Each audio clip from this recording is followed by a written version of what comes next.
tayo kakabsat at iumunay sa pinagdaydayaw ng pasasalamat kinihapo tayo.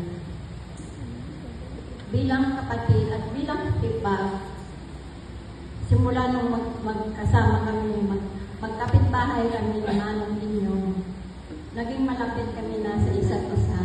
At siya rin po yung nagbigay tulong sa aking nanay na yumao, na naging katulong niya pinansyal nung nag-aaral pa ako.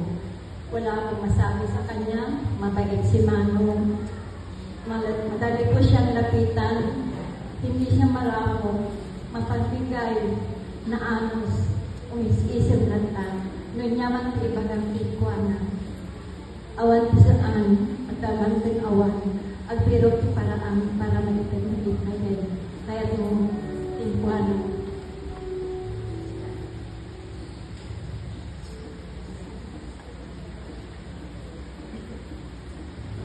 Manong, mabigat man sa aming puso, sa aming kalooban, masakit man sa aming damdamin.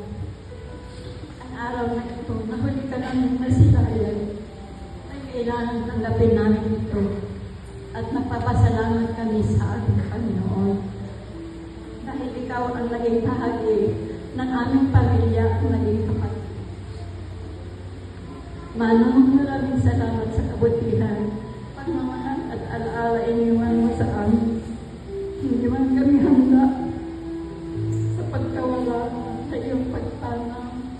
Naniniwala kami na nasa mabuti at mapayapang kalagayan ka sa piling ng Panginoon. Hindi ka man namin makikita. Pagkatapos ng araw na ito, ay mananatili kang buhay sa aming alaala at sa aming puso. Manong, farewell. Farewell to you, Manong. Rest peacefully in God's loving arms. We always remember and love you.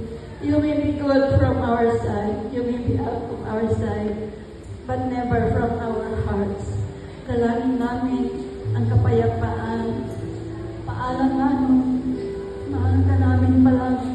At ang mga alaala mo ay laging buhay na nandito ka lang sa aming tabi. Mahal ka namin.